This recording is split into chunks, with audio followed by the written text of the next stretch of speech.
A Bíblia Nossa de Cada Dia está começando agora. Seja muito bem-vindo, muito bem-vinda novamente. E nós vamos meditar no Salmo de número 40. E esse Salmo de Davi mostra algo que é muito presente nas nossas vidas. Nós colocamos diante do Senhor um pedido, uma oração, e o Senhor traz livramento. E logo na sequência a gente apresenta para o Senhor outro problema, outra luta, outra dificuldade. Ou então, muitas vezes, vamos diante de Deus com os destroços, né, da dificuldade anterior, com os estilhaços da guerra que estamos travando na nossa vida pessoal.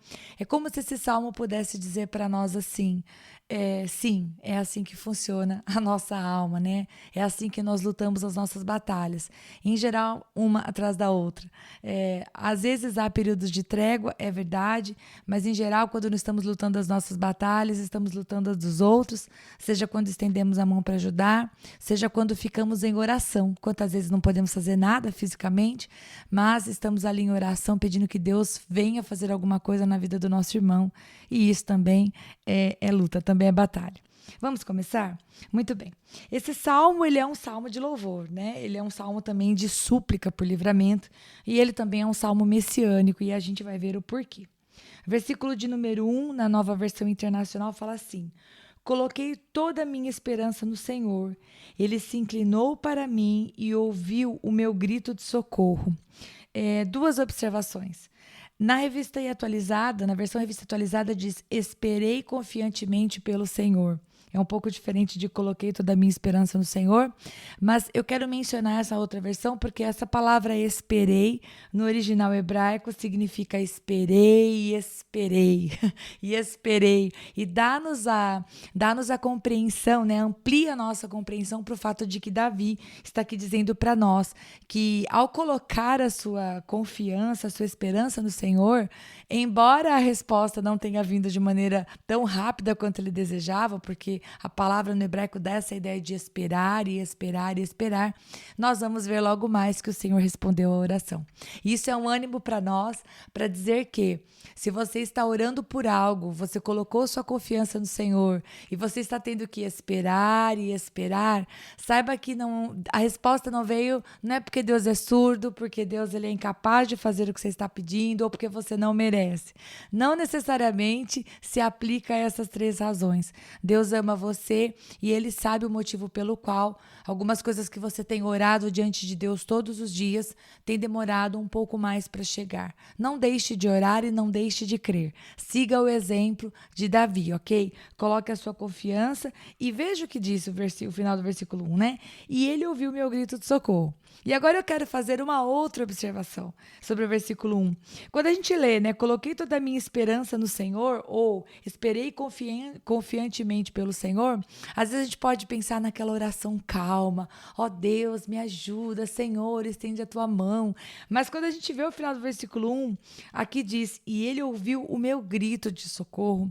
Na verdade, é muito provável que Davi tenha ido diante do Senhor, né, clamando. E clamar não é cochichar, clamar é erguer a voz e clamar mesmo por socorro, pedir em alta voz, chorar, derramar-se diante de Deus com todo o sofrimento da sua alma, né?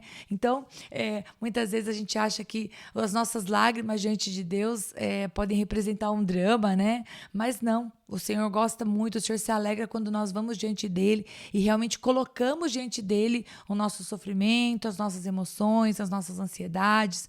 Para Deus não estar ocupado demais para ouvir a tua oração. É isso que eu quero te dizer. Toda e qualquer situação que você tenha dentro do seu peito, dentro da sua mente, coloque isso diante de Deus em oração. Você não precisa apresentar somente para o Senhor os seus sentimentos perfeitos, né? Você pode chegar diante do Senhor e dizer: Pai, estou com raiva desta pessoa.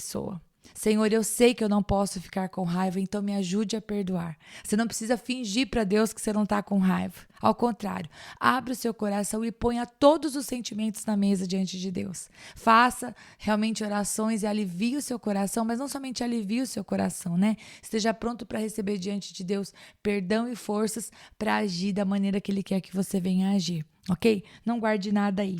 Não fique carregando no peito um monte de pedras. Continuando o versículo 2. Ele me tirou de um poço de destruição, de um atoleiro de lama, pôs os meus pés sobre uma rocha e firmou-me num local seguro. Pôs um novo cântico na minha boca, um hino de louvor ao nosso Deus. Muitos verão isso e temerão e confiarão no Senhor. Pausa aqui. Do versículo 1 ao versículo 3, a gente vê uma realidade mudando assim drasticamente. Primeiro, Davi vai dizer que colocou sua esperança no Senhor. Vai dizer que o Senhor ouviu o seu grito de socorro, que Deus tirou ele desse poço de destruição, que a gente não sabe o que é, né? A gente não sabe o que é, qual foi a luta que Davi passou. Diz que Deus mudou a sorte dele, né? Colocou os pés dele numa rocha firme, ou seja, tirou ele da luta que ele estava passando e trocou, né, aquelas palavras de tristeza, colocando um cântico novo na boca dele. E que isso tudo serviria de testemunho para todo aquele que visse isso. Tudo isso está do versículo 1 até o versículo 3. E dá a impressão que o salmo podia acabar aqui. Você fala, não, olha só, Davi orou e o Senhor respondeu. Não, meus irmãos, tem mais. Vamos continuar?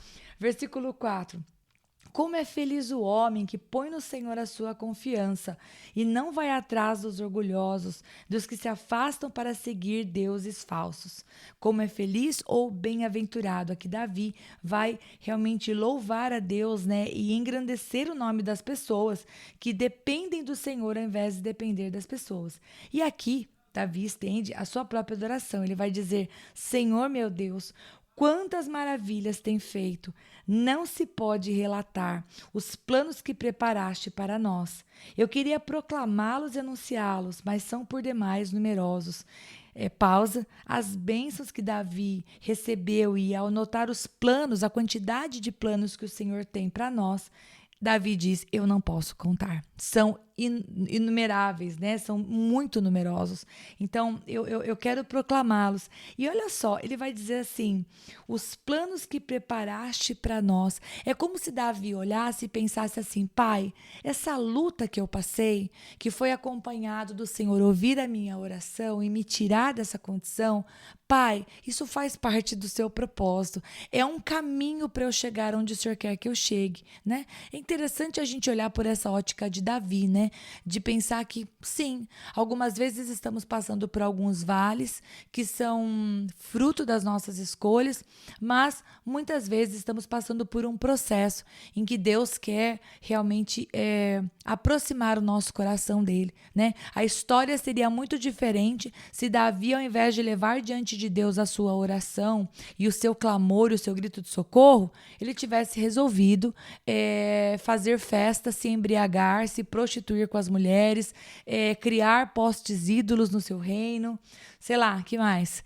A história seria muito diferente se Davi, ao invés de recorrer ao Senhor, tivesse cansado e resolvesse endurecer diante da provação.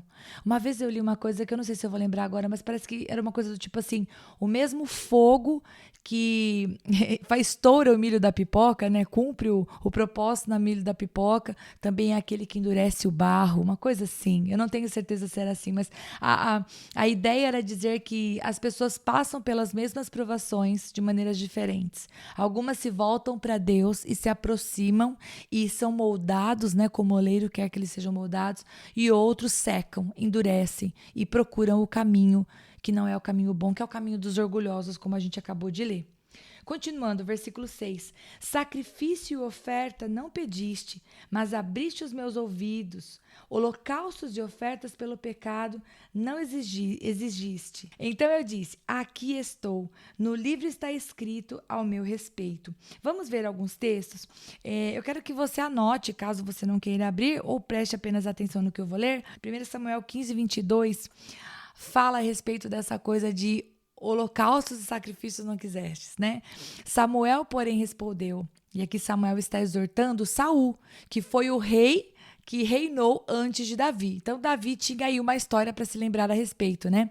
Samuel vai exortar Saul dizendo, acaso tem o Senhor tanto prazer em holocaustos e sacrifícios, quanto em que se obedeça a sua palavra? A obediência é melhor do que o sacrifício, e a submissão é melhor do que a gordura de carneiros, pois a rebeldia é como o pecado de adivinhação, a arrogância como o mal da idolatria. Como você rejeitou a palavra do Senhor, assim ele o rejeitou como rei. Então, Davi sabia desse ensino que o profeta Samuel havia trazido da parte de Deus para Saul. O que Deus queria? Sacrifícios e holocaustos? Você poderia falar assim: sim, Rita, eles estavam debaixo do período da lei. Mas aqui, Samuel, através do poder de Deus, está ampliando para Saul o entendimento disso. Não, Deus não queria somente sacrifícios e holocaustos. Ele queria também a obediência do coração. Ele queria também que eles ouvissem a voz do Senhor, ouvissem a palavra do Senhor e obedecessem. Então aqui, quando Davi louva a Deus por ter respondido à oração dele, ele fala: Pai, como que eu vou retribuir essa bondade que o Senhor me fez? Sacrifícios e ofertas não pediste. Ele vai dizer assim: aqui estou. Eu sou o sacrifício. A minha vida é que tem que glorificar o teu nome e te exaltar. E só que nós temos mais sobre isso. Eu quero abrir com você lá em Hebreus. E se você não quiser abrir, você me escuta. Anota aí. Hebreus 10, do versículo 5 até o versículo 7. Olha o que está escrito. O autor de Hebreus vai mencionar esse texto que nós acabamos de ler. Ele fala: por isso, quando Cristo veio ao mundo, disse: sacrifício e oferta não quiseste, mas um corpo me preparaste. De holocaustos e ofertas pelo pecado não te agradaste. Então eu disse: aqui estou. No rolo do livro está escrito a meu respeito: eu vim para fazer a tua vontade, ó Deus. E aí, o autor de Hebreus prossegue. Primeiro ele disse: sacrifícios, ofertas, holocaustos e ofertas pelo pecado não quiseste, nem deles te agradaste, embora estes fossem oferecidos conforme a lei. Então acrescentou: aqui estou, eu vim para fazer a tua vontade. Assim ele cancela o primeiro para estabelecer o segundo.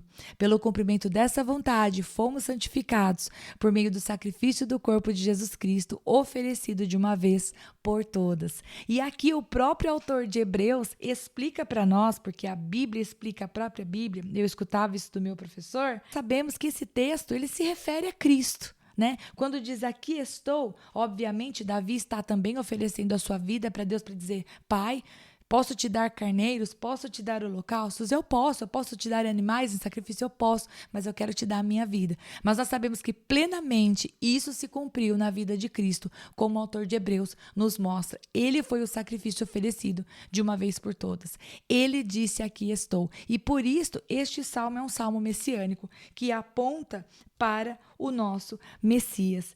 E a respeito ainda desse trecho, muito explorado por mim agora, eu quero que você anote, se você estiver estudando, dois textos. Êxodo 21:6 e Isaías 40, o verso 4 e o verso 5.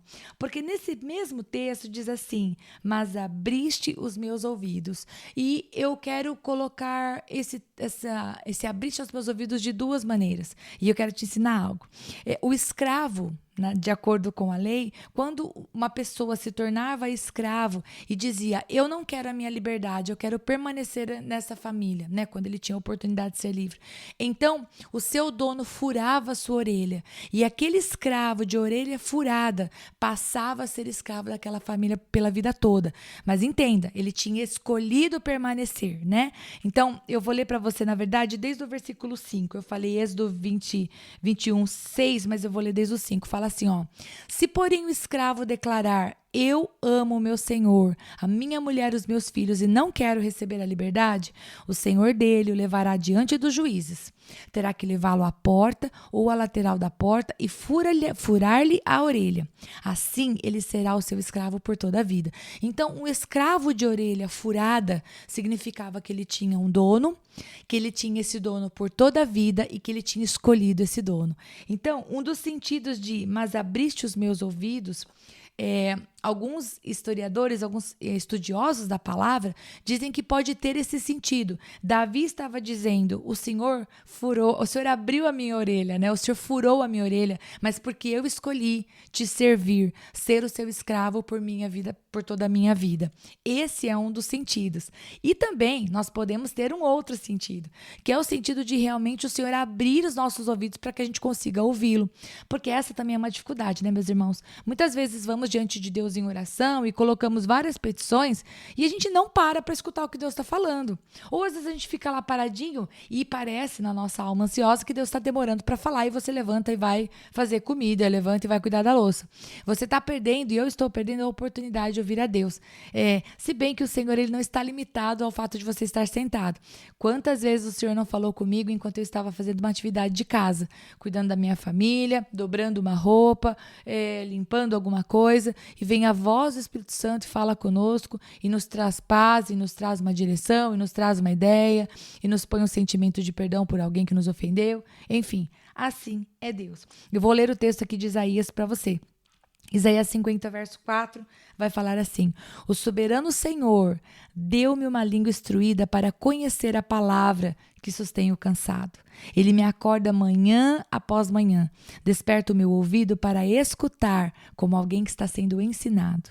O soberano Senhor abriu os meus ouvidos e eu não tenho sido rebelde, eu não me afastei. Então esse texto está declarando que o Senhor estava acordando, esperando que essa pessoa aprendesse. E quando eu estou falando essa pessoa, estou falando aqui do profeta Isaías, né? Então, esperando que essa pessoa aprendesse e ele não foi rebelde. Ele ficou ali paradinho, escutando, porque o Senhor havia aberto os seus ouvidos. Aleluia. Continuando no versículo 8. Tenho grande alegria em fazer a tua vontade, ó meu Deus. A tua lei está no fundo do meu coração. Exatamente onde ela precisa estar, né, gente? A palavra do Senhor tem que estar no nosso coração. Eu proclamo as novas da justiça com grande assembleia. Como sabes, Senhor, não fecho os meus lábios. Não oculto no coração a tua justiça, falo da tua fidelidade, da tua salvação. Não escondo da grande assembleia a tua fidelidade e a tua verdade. Agora sim, talvez você pudesse pensar, não, Rita, agora o salmo podia acabar. Deus respondeu a oração de Davi, mudou a situação dele, ele quer adorar o Senhor, ele quer servir o Senhor sempre, ele ouve a palavra de Deus.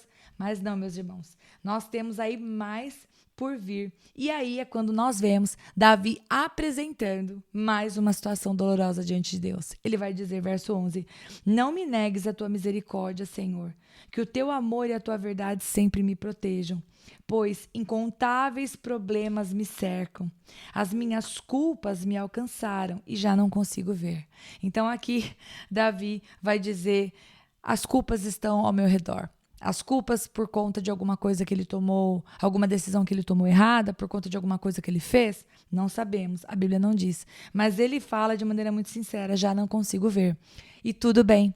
Quantas vezes eu, você e até Davi estamos diante de situações que a gente não consegue ver. São tão incontáveis os problemas, são tão grandes, né, as provações, que a gente não consegue ver. Tudo bem, a gente faz igual Davi. A gente vai diante do Senhor em oração, porque quando nós não podemos ver, nós sabemos pela palavra de Deus que Deus pode ver todas as coisas. Ele enxerga um caminho que você não está enxergando. Você precisa pedir para que ele conduza você por esse caminho que ele vê e você não vê. Continuando. Mais numerosos são que os cabelos da minha cabeça, e o meu coração perdeu o ânimo. Olha que interessante, Davi, rei, cheio de exércitos, dinheiro, mulheres, comida, servos, tendo todas as situações, vamos dizer assim, que humanamente falando nós podemos julgar que trazem alegria, nós vemos ele cercado igualmente, assim como eu e você, por lutas incontáveis e com o seu coração sem forças, né? No seu íntimo, né, o seu coração perdeu o ânimo. E tudo bem. Não tudo bem porque nós vamos ficar parados e desanimados. Tudo bem porque a gente vai diante de Deus em oração, coloca, como eu disse no começo desse podcast, coloca diante dele todas as pedras que estão no nosso coração, pedimos que ele nos ajude com tudo isso e nos levantamos do momento de oração com o coração leve. Por quê? Porque quando você e eu nós não vemos o caminho, ele vê o caminho. Parece que não tem uma saída. Humanamente, talvez não tenha saída, ok? Muitas vezes estamos diante de situações sem saída, mas o Senhor vê portas e Ele cria portas onde só tem parede. Acredite, leia a Bíblia e você vai concordar comigo. E aí, a partir do versículo 13 até o final, nós vemos uma cópia, né? Do verso 13 até o verso 17 é idêntico, esse trecho ele é idêntico ao Salmo 70. Quando chegarmos no Salmo 70, a gente vai lembrar disso. É idêntico. Olha só o que Davi vai dizer. Agrada-te, Senhor, em libertar-me. Apressa-te, Senhor, em ajudar-me. Sejam humilhados e frustrados todos os que procuram tirar minha vida. Retrocedam desprezados os que desejam a minha ruína. Fiquem chocados com a sua própria desgraça os que zombam de mim. Mas regozijem-se e alegrem-se em ti todos os que te buscam. Digam sempre àqueles que amam a tua salvação: grande é o Senhor. Quanto a mim, sou pobre e necessitado, mas o Senhor preocupa-se comigo. Tu és o meu socorro e o meu libertador. Meu Deus, não te demores. Então, Davi não aceita, né, ficar cabisbaixo diante dos seus inimigos. Ele não vai dar a alegria para aqueles que desejam a sua destruição. Ele não vai dar para eles a alegria de vê-lo abatido, né? Ele vai diante de Deus e diz: Pai, meu coração não tem ânimo, mas aquele que ama ao Senhor vai dizer o quê no versículo 16? Grande é o Senhor.